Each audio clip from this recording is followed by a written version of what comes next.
어제 두 후보가 정말 이 약속이나 한 것처럼 이렇게 부산 경남에서 일정을 좀 펼쳤습니다. 이거 사실 일정 짜는 것도 아주 세밀하게 공략을 좀 해야 되는 건데 부산 경남을 첫 유세 일정으로 짠 거 어떻게 보세요?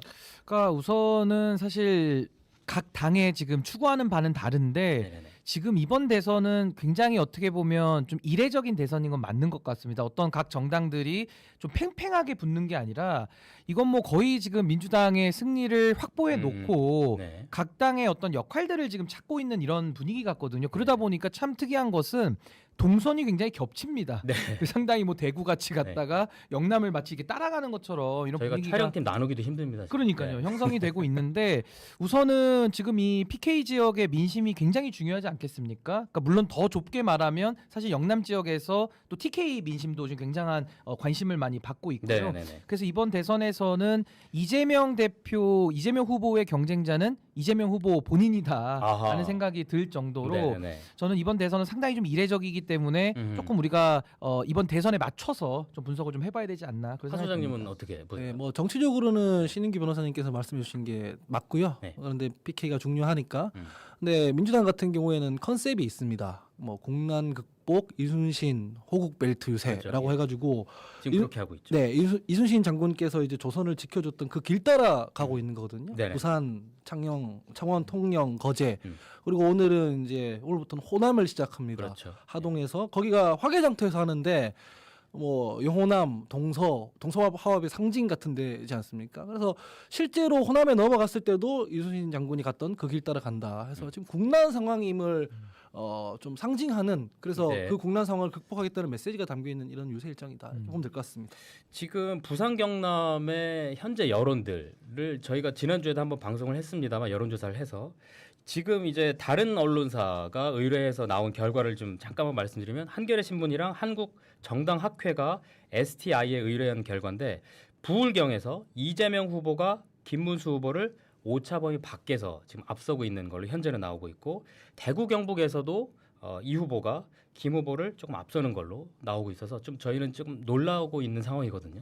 경남에 계속 있다 보면 이런 수치가 조금 놀라운 상황인데 지금 아직 초반이긴 합니다만 영남권의 표심이 이전 선거하고 정말 다른 양상을 좀 보이고 있는 것 같아요. 현재까지는 두 분도 그렇게 느끼십니까? 그러니까 제가 그 굉장히 이례적인 선거라는 의미가 네. 바로 그 부분도 포함이 돼 있는데 네. 원래 사실 전통적으로 민주당의 대선 전략은 상당히 호남을 기반으로 해서 뭐 수도권 내지는 영남 쪽에서는 상당히 힘겨운 싸움을 좀 해왔었거든요. 그랬죠. 그러다가 대선에서 승리할 때도 문재인 대통령이 승리했던 그 탄핵 대선을 제외하면은 항상 단일화를 통해 가지고 집권을 하는 이제 이런 시기였는데 네.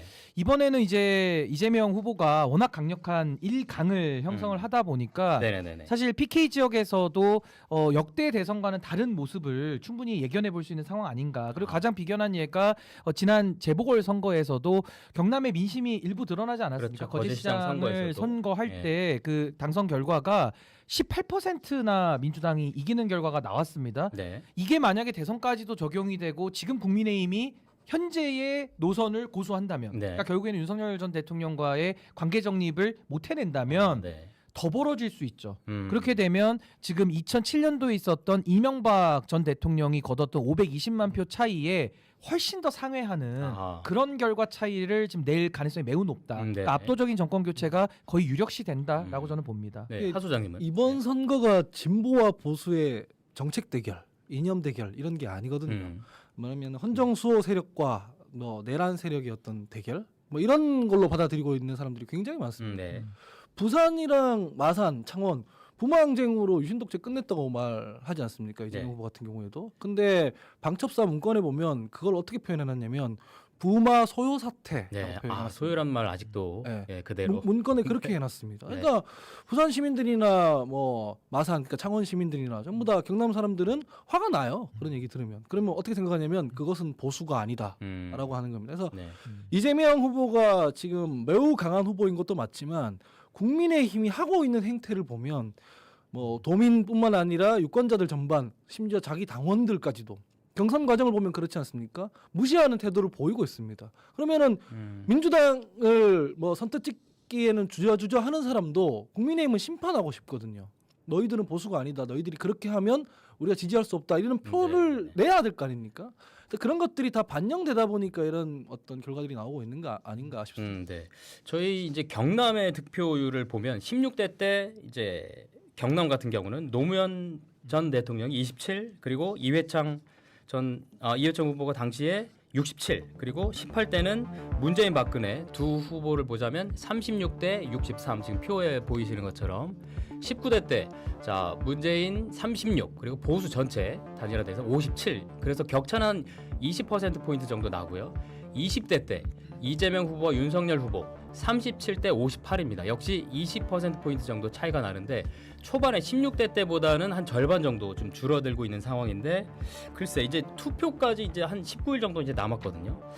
과연 두 후보 간의 격차가 어떻게 달라질 걸로 예상하는지 그러니까 궁금합니다. 지금 어떻게 보면은 네. 지난 대선이죠. 그러니까 이재명 후보가 얻었던 네. 득표와 네. 지금 과거에 윤석열 전 대통령이 얻었던 그 득표가 이번에는 거꾸로 나올 것 같아요. 아, 그러니까 지금 뭐 PK 민심 뭐 저희가 투표 결과를 확인해 보기 전까지는 네네네. 자세히 알 수는 없겠습니다만은 지금대로만 간다면은 국민들이 보시기에는 도대체 이 불법 계엄이라고 하는 이 상황을 받아들이기가 이건 너무 어렵고요.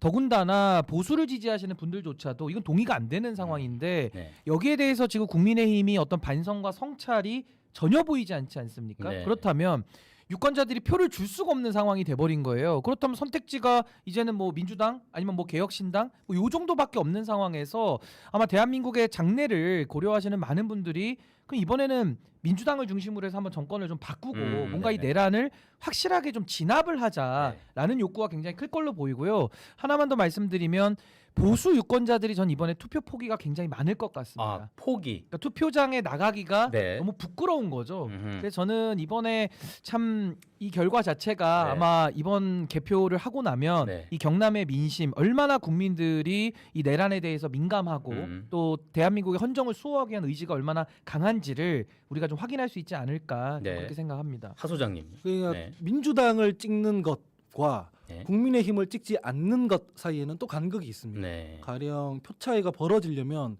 국민의힘 지지층이 투표 포기하는 것을 넘어서 민주당 쪽으로 와야 돼요. 민주당 쪽. 네, 그렇게 하려면 되게 복합 방정식인데 지금 1주 차잖아요. 공식 선거 운동 네. 기간이.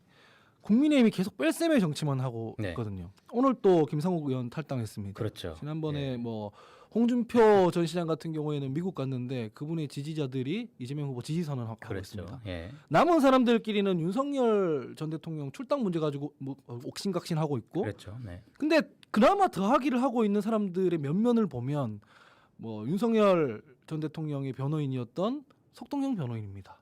그리고 5.18 때 특전사령관이었고 12.12 쿠데타 주동자였던 전두환 최측근인 뭐 정호영 전 장관 영입했다가 문매 맞고 이제 취소했죠. 네.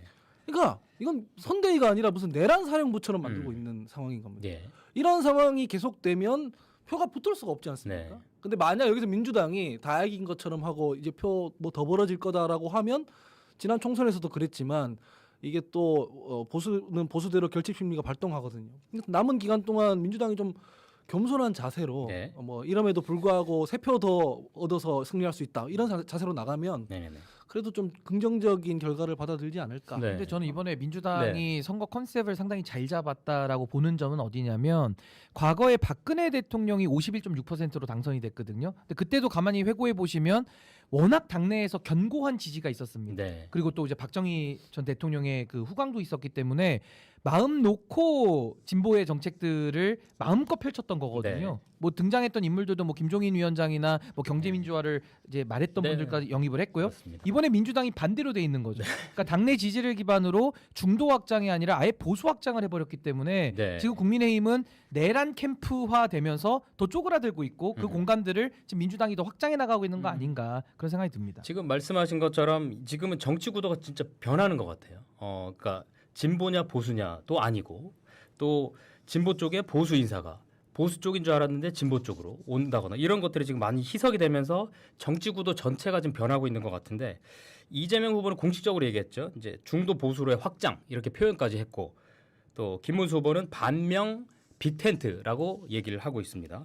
이런 구도 경남 판세에도 영향을 줄까요? 이번에 하 소장님 먼저. 이게 반명 빅텐트 이런 빅텐트를 해서 성공한 사례가 별로 없습니다. 왜냐면 명분이 없거든요. 네네네. 그러니까 일단 텐트를 치려면 빅텐트든 작은 텐트든 간에 크기보다 중요한 게 있습니다. 네. 그 파츠들, 조각들, 그 부품들이 중요하거든요. 그러니까 일단 튼튼한 뭐 말뚝이 있어야 되고 폴대가 있어야 되고 천막이 있어야 되지 않습니까? 근데 이 사람들이 모으겠다는 그 부품들이 어딘가 하나씩 망가져 있습니다. 처음에는 뭐냐면 이낙연이랑 한다 그랬다가 이제 이준석 얘기를 했다가 할 리가 없는 사람들이잖아요. 그러니까 뭔가 빅텐트를 치려면 명분이 있어야 되거든요. 네. 명분이 있으면 그거 안 하겠다 하더라도 지금 민주당이 그러고 있는 것처럼 모입니다. 근데 명분이 아니라 그냥 선거공학적으로 접근하면 어떻게 되느냐. 지난 총선 때 이준석, 이낙연 연대가 잘 보여줬습니다. 둘이 합치니까 세력이 커지는 게 아니라 서로 싸우고 네. 난리 나고 서로 정치 생명이 위험해지고 그렇게 되는 거거든요. 그러니까 똑같은 전철을 밟게 될 가능성이 아주 높아 보입니다. 네. 뭐 신 대표님. 근데 저는 네. 성공한 빅텐트라는 게 별로 없어요. 우리가 뭐 멀리 기억을 회상하면 DJP 연합 정도거든요. 근데 그때는 빅텐트가 가능했던 이유가 DJ 대통령이나 JP 총리가 각자의 영역에 독자성을 갖고 있었기 때문에 그 둘의 결합이 시너지가 났던 거거든요. 충청권 합. 물론 지역 결합의 의미도 있었고요. 네네네. 그러니까 지도자들의 그 카리스마와 그 지지 결집력이 있었던 건데 최근에는 그런 지도자들이 일단 없고요. 그래서 이제 어떤 지지자들의 동의 없이 정치인들끼리 손을 잡아버리면 이게 통합이 아니라 거의 야합 수준으로 가면서 오히려 내부 지지층들이 더 떨어져 나가는 이런 마이너스 통합이 주를 이뤘습니다. 그 가장 대표적인 예가 개혁신당과 그 새로운 미래라고 하는 이준석, 이낙연 두 분의 합당이었다가 파기였거든요. 예. 그러니까 그런 것처럼 이게 상당히 위험한 전략이고 또 하나는 반명으로 모인다.